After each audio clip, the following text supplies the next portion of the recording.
Salut, c'est Clément de Mouvement Conscient.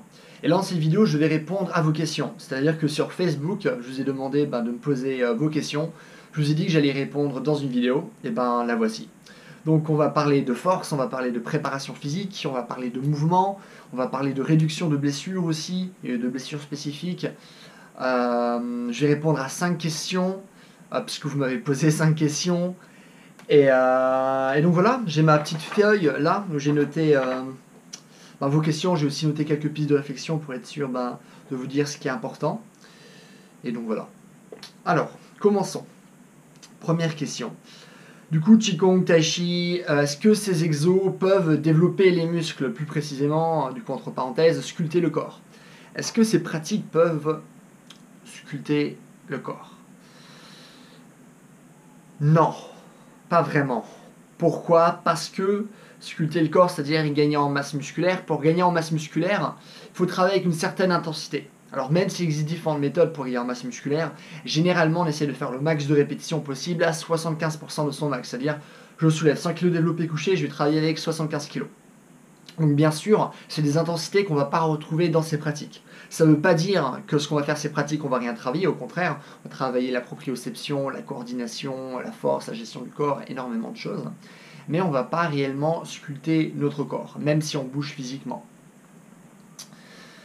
Après, cependant, il y a comme des nuances. C'est-à-dire que, ok, pour y aller en masse musculaire, il faut travailler avec 75% d'intensité. Par contre, les gens que vous voyez par exemple faire de la musculation au poids de corps, généralement ils sont pas à 75% d'intensité. Cependant, ils arrivent quand même à gagner la masse musculaire. Certes, ils n'arrivent pas à en gagner autant que si par exemple maintenant ils étaient à 75% d'intensité, mais ils en gagnent quand même. Ça veut dire que même si on n'est pas à cette intensité-là, en soi on peut comme gagner un minimum de masse musculaire avec d'autres pratiques qui ne sont pas au même niveau d'intensité ou de répétition. Ce qui est intéressant, c'est que si vous vous intéressez à Pavel Tsatsouline, je vous avais fait une vidéo là récemment sur lui, Pavel Tsatsouline qui est un des meilleurs préparateurs physiques au monde, et lui ce qu'il préconise dans plein de ses bouquins, c'est que si vous n'avez pas le temps de faire du sport, de gagner en force, ce que vous pouvez faire, simplement dès que vous avez quelques minutes de libre, c'est vraiment contracter le plus fortement possible votre corps. Et bien sûr, en faisant ça, on peut légèrement sculpter notre corps. Bien sûr, on va gagner de la force, vu qu'on va créer quand même une contraction musculaire relativement intense, je dis bien relativement. Du coup, ça va nous permettre de gagner légèrement en masse musculaire. Et là où ça devient intéressant, puisque tu parlais de pratiques lentes dans ta question, c'est que Martin Crivaldi, un coach qui travaille avec Ido Portal, du coup Ido Portal qui est le meilleur coach en mouvement du monde, Martin Crivaldi, il a repris la technique de Pavel Tsatsouline, du coup en générant la tension, en contractant tout notre corps. Et lui, ce qu'il a fait, c'est qu'il a rajouté des mouvements lents, c'est-à-dire vraiment de contracter son corps le plus fort possible, vraiment tout, les doigts de pied, absolument tout, surtout au niveau des abdos et au niveau des fesses, mais vraiment contracter tout notre corps et donc de faire différents mouvements lents. Pas forcément les mouvements qu'on va voir en Tai Chi, pas forcément les mouvements qu'on va voir en Qigong, vraiment plein de mouvements différents, de pas se limiter par rapport à un style. Et du coup, il faisait ça. Et en plus de ça, du coup, rien qu'en faisant ça, du coup, là aussi, tu vas légèrement sculpter ton corps. Et lui, ce qu'il faisait, c'est qu'il a rajouté des tremblements. C'est-à-dire qu'il faisait vraiment des mouvements lents, il contractait tout son corps, mais après, il rajoutait des tremblements. Pourquoi? Parce que si on contracte tout notre corps, on crée du coup de la tension. Du coup, on est tendu. Si on est tendu, c'est dur d'être relâché. Mais ce qui se passe, c'est que vous tremblez, vous alternez les phases de relâchement et de tension. Du coup, c'est-à-dire qu'il va travailler sa tension musculaire, mais il va également travailler son relâchement. Ça permet aussi, bon, j'ai pas envie de rentrer trop loin dans le sujet non plus, mais ça permet aussi d'améliorer, entre guillemets, les propriétés contractiles de vos muscles. De travailler sur cette notion de contraction, relâchement, contraction, relâchement, contraction, relâchement. Donc voilà pour donner un peu des pistes de réflexion par rapport à ta question. Alors, deuxième question. Ah oui, une autre personne m'a demandé comment travailler le flow. Le flow, c'est-à-dire comment faire des mouvements fluides. Comment passer d'un mouvement A à un mouvement B de façon tellement fluide qu'on ne voit pas ces distinctions entre mouvement A et mouvement B, comme si c'était qu'un seul mouvement. Et du coup, lui, ce qu'il me demandait, si par exemple, ce que je préconisais, c'était travailler des automatismes, travailler sur des enchaînements qui sont prédéfinis. Du coup, à force de travailler sur ces enchaînements qui sont prédéfinis, on va réussir à travailler notre flow. Alors, c'est une question intéressante.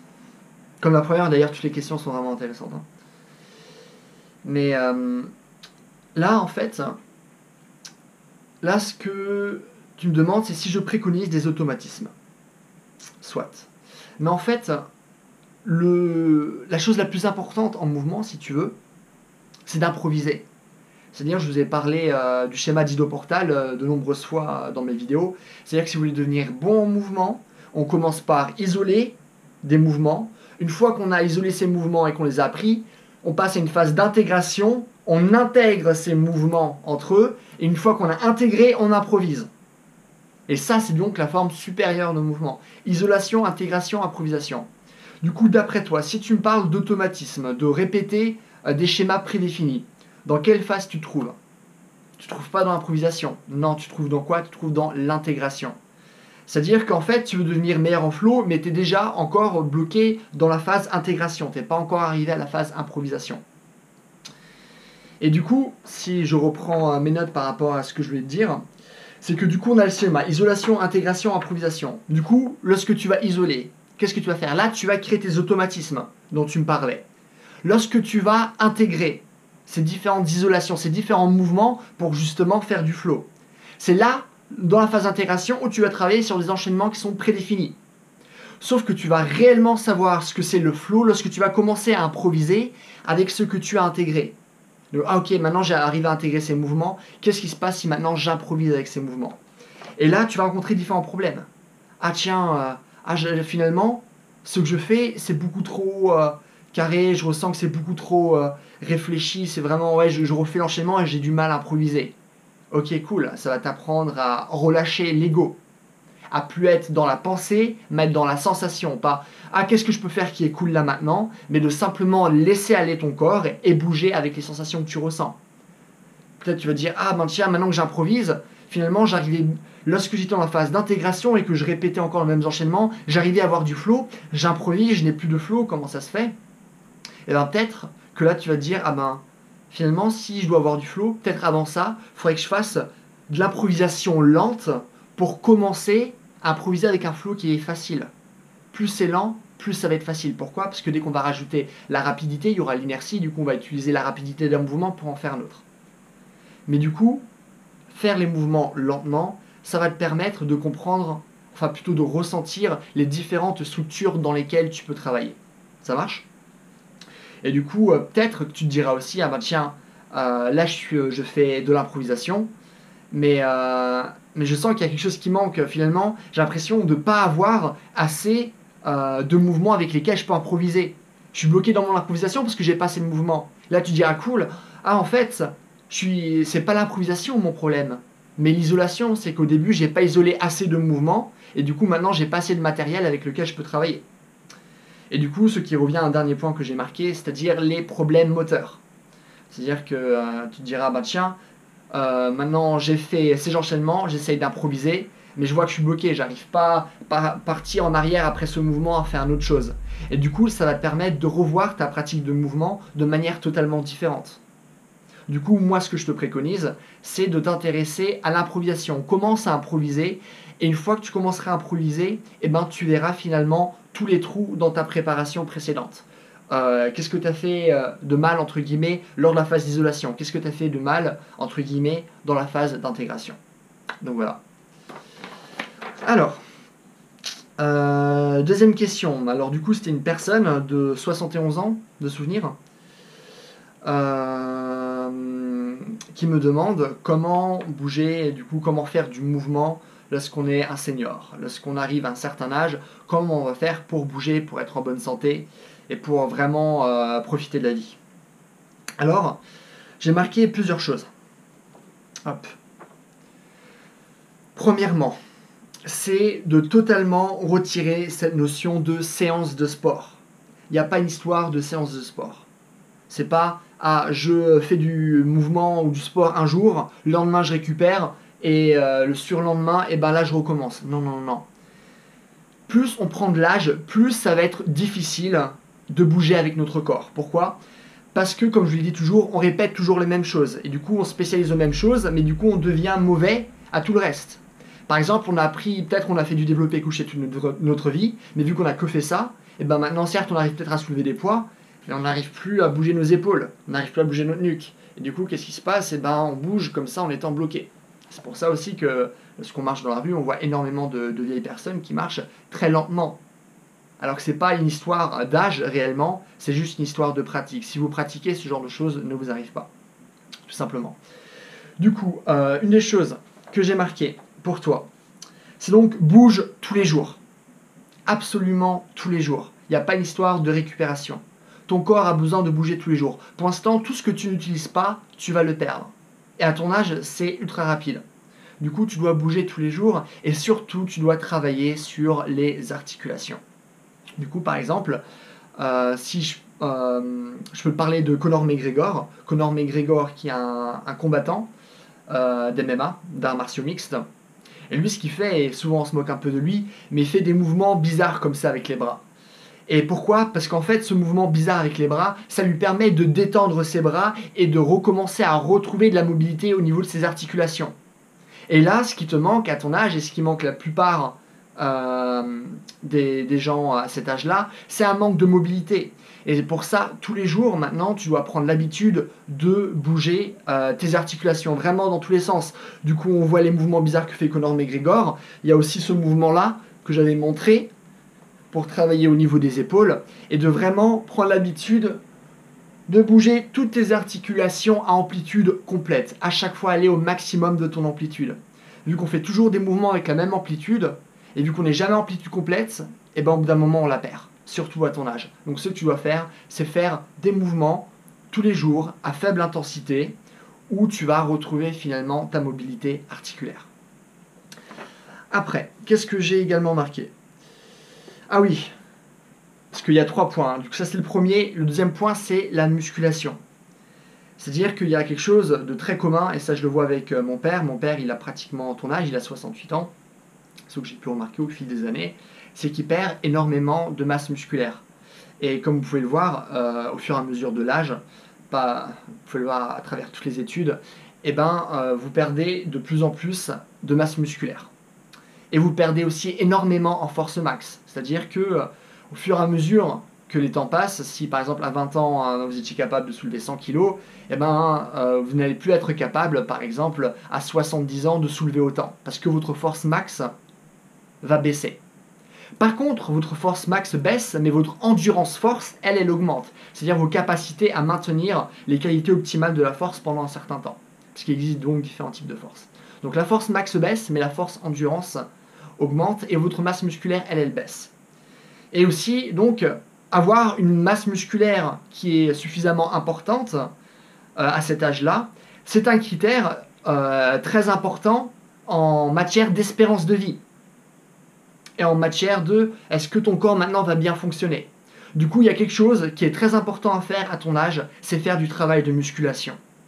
C'est pas quelque chose que je conseille pas par exemple à un gars de mon âge par exemple de faire de la musculation, à part s'il a envie d'en faire. Moi, j'en vois pas l'intérêt. Par contre, à ton âge, ça m'intéresse. C'est-à-dire faire un travail de résistance. Du coup, résistance, pour toi, à ton âge, vaut mieux travailler autour de 60%, 65% de ton max. Donc, par exemple, si tu soulèves 100 kg développé couché, tu vas travailler avec 60 kg. Ok ? Et du coup, ça va te permettre déjà de retravailler ta force, et donc d'éviter cette chute libre de force max, de continuer à travailler ta force endurance qui augmente au fur et à mesure avec l'âge, et surtout de gagner en masse musculaire. Parce que plus tu vas perdre la masse musculaire, plus tu vas perdre de la force, et plus tu vas perdre la force, moins tu vas être capable de bouger. La force, c'est la qualité physique la plus importante pour bien bouger avec notre corps. Du coup, si tu travailles la force, tu travailles la mobilité, tu vas être super bien. Dernièrement, travaille sur des problèmes moteurs. C'est-à-dire qu'au bout d'un moment, tu arrives à un âge où avec ton corps, tu sais probablement, là maintenant, tu ne sais plus faire beaucoup de choses. Et malheureusement, ça va s'empirer. Et du coup, si déjà tu vas faire un travail de résistance, essaye de faire des parcours de combattants pour que tu aies des problèmes moteurs suffisamment importants pour que ton corps se dise « Ah, je peux pas me permettre de plus savoir faire beaucoup de mouvements. Je peux pas me permettre de faire ça parce que jour après jour, il me met dans des situations difficiles auxquelles je dois répondre. » Du coup, fais les choses, par exemple, où tu dois te baisser, te relever, puis ramper, puis grimper, puis sauter.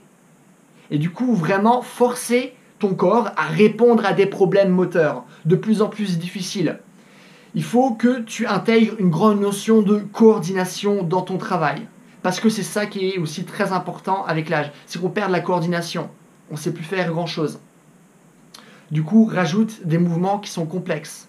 Pas qui sont ultra intenses physiquement, mais qui sont complexes. Qui vont te faire réfléchir ta tête, mais aussi qui va faire réfléchir ton corps. Ah tiens, j'ai ce problème. Comment maintenant je vais organiser mon corps en fonction de ce problème? Et du coup, si tu respectes ces trois choses, eh ben, tu vas voir que ton corps va dramatiquement changer et que tu vas rester en bonne santé. Voilà. Alors, ah oui, les croisés. Du coup, il y a quelqu'un qui s'est fait les ligaments croisés et d'autres choses encore. Et du coup, voilà, ça fait 8 mois. Du coup, la réhabilitation des ligaments croisés, ça prend du temps. Hein. Généralement, pour être bien au top, c'est minimum 1 an. Et du coup, ce qui me conseillait, ce qui me demandait, c'est qu'est-ce que je lui conseille en termes de renforcement musculaire. Alors, j'ai marqué 1, 2, 3, 4, 5 choses assez importantes. Alors, la première chose, c'est que ce que tu dois faire, c'est augmenter les contraintes de stabilisation. C'est-à-dire que ton muscle, enfin il existe vaguement deux différents types de muscles, très vaguement, il en existe plusieurs, mais là c'est vraiment pour rester très simple dans ce que je dis. Tu as les muscles qu'on appelle superficiels, c'est les muscles qui vont te permettre de faire un mouvement. Par exemple, tu vois là mes pecs, hein, ils sont superficiels, ça va me permettre par exemple de pousser quelque chose en face de moi. Okay. Mais on a aussi ce qu'on appelle les muscles profonds, aussi appelés les muscles stabilisateurs. Les muscles posturaux aussi, c'est-à-dire les muscles qui vont te permettre de garder une position. Et du coup, certes, par exemple, tes muscles superficiels vont avoir de gros problèmes une fois que tu t'es fait le ligament croisé. Notamment, par exemple, au niveau des quadriceps. Mais tes quadriceps sont encore là, ils peuvent travailler. Mais il y a des muscles qui sont beaucoup trop délaissés, mais qui souffrent beaucoup plus avec justement tes muscles posturaux. Tes muscles qui vont te permettre de rester dans une position. Et du coup, ce que tu dois faire, c'est progressivement te mettre dans des situations qui sont de plus en plus instables, pour forcer ton corps à s'adapter par rapport à ces situations. Parce que si tu travailles dans une situation instable, qu'est-ce qu'il va faire ton corps? Eh ben, va y travailler de façon à être stable dans ces situations. Si tu arrives à être stable, eh ben, ça veut dire que ton corps, il a récupéré de ta blessure. Le but, c'est pas simplement de faire travailler un muscle superficiel pour faire travailler « Ah, je retravaille mes quadriceps parce que ça fait longtemps que je n'ai plus travaillé ». Non. Pour retrouver les capacités que tu avais avant, et ça va prendre du temps, et la plupart des gens ne retrouvent jamais les caractéristiques qu'ils avaient avant une blessure parce qu'ils ne travaillent pas assez là-dessus. Mais donc le but, c'est de pouvoir travailler avec un muscle superficiel, mais dans des conditions qui sont difficiles, c'est-à-dire des conditions qui demandent quoi? De la stabilisation. Et malheureusement, les kinés ne font pas assez de travail là-dessus. Du coup, moi, ce que je te conseille, c'est de mettre ton corps dans des contraintes instables. Et donc d'augmenter ce degré progressivement. Pour ça, tu peux attaquer l'environnement, faire en sorte que l'environnement soit de plus en plus dur. Tu peux t'intéresser à la tâche elle-même, comment je peux rendre cette tâche de plus en plus dure. Et tu peux t'intéresser à ton propre corps. Comment maintenant je peux manipuler mon corps pour rendre le mouvement plus dur. Donc ça, c'est une chose. Ce que j'ai mis également, c'est les automassages. C'est-à-dire qu'à force maintenant, tu auras des muscles qui sont excessivement tendus, raccourcis, excessivement instables et du coup incapables de réagir à certaines situations. C'est-à-dire que de par ce degré de tension, lorsque tu vas faire des mouvements, même après avoir, mais après avoir guéri grosso modo de ta blessure, eh ben, tu vas t'exposer à d'autant plus de blessures parce que tu as eu cette blessure précédemment.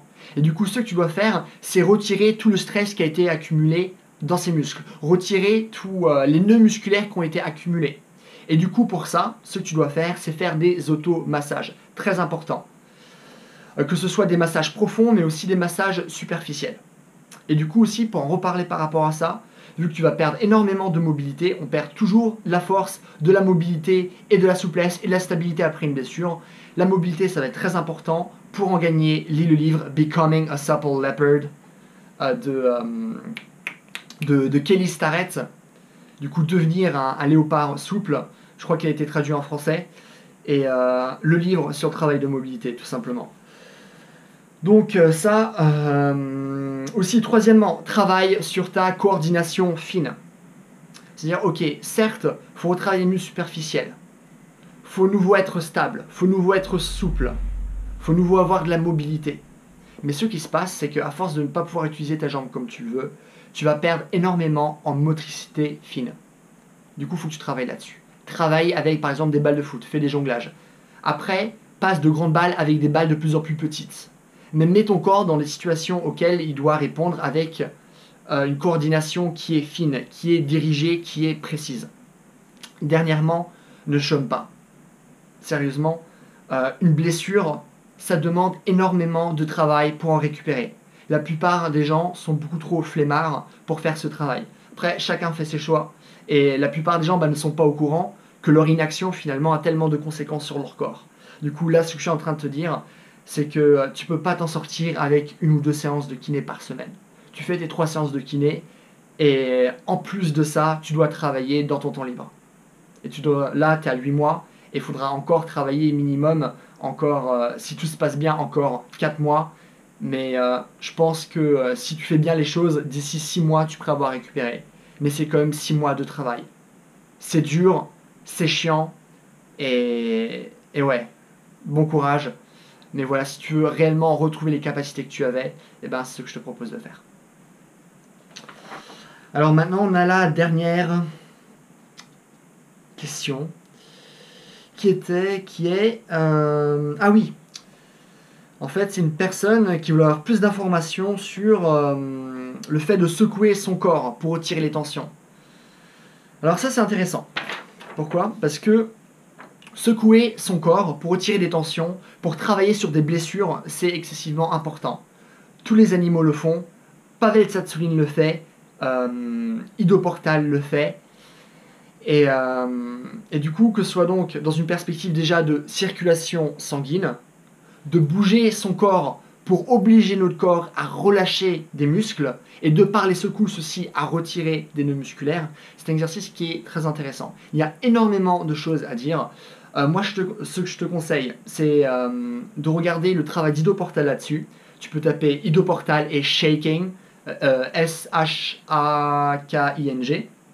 Ce que tu peux faire, c'est aussi regarder, à t'intéresser sur les articles et les livres de Pavel Tsatsouline sur la récupération musculaire. Il parle énormément dessus. Et dernièrement, si ça ne te suffit pas, tu peux aussi aller voir les études scientifiques du docteur David Berceli. Du coup, David quoi. Et Berceli, c'est B-E-R-C-E-L-I. Donc voilà. Le fait de se secouer, c'est des techniques que j'utilise moi-même. C'est des techniques que j'utilise sur des clients. J'en ai parlé aussi dans, je pense, au moins 2 ou 3 anciennes vidéos. C'est quelque chose dont Kido Portal fait, c'est quelque chose que Pavel Tsatsouline fait et que beaucoup d'autres personnes, médecins et bons kinés qui le conseillent. Donc voilà, essayez tout simplement. Et voilà pour cette vidéo. J'espère que vous avez eu la réponse à vos questions. Et pour ceux qui n'avaient pas posé de questions et qui découvrent simplement cette vidéo, j'espère que ça vous a plu. Je pense que c'est intéressant vu que ça m'a permis de faire des liens entre différentes choses et de parler de plein de choses différentes. Et donc voilà, rien qu'en termes de contenu et de choses que vous pouvez appliquer dans votre propre pratique, ça m'a l'air très intéressant. Et donc voilà, tout simplement. Si la vidéo vous a plu, n'hésitez pas à me mettre un j'aime. Je pense que je vais faire d'autres vidéos de ce genre où je vais vous demander de me poser vos questions. Comme d'hab, je ferai ça sur Facebook. Du coup, si vous voulez me poser vos questions, n'ayez pas peur, posez-les moi. Il y en a qui m'ont posé dans les commentaires, d'autres par message privé. Donc voilà, j'ai pas cité de nom ou quoi que ce soit. Donc n'ayez pas peur, posez-moi vos questions. N'hésitez pas donc à aller voir ma page Facebook. Et voilà, et comme d'habitude, si vous voulez un programme qui prend toutes ces choses en compte desquelles j'ai parlé, vous pouvez voir ça sur mon site. Les liens sont dans la description. Et donc voilà, en attendant, passez une bonne journée. Bye!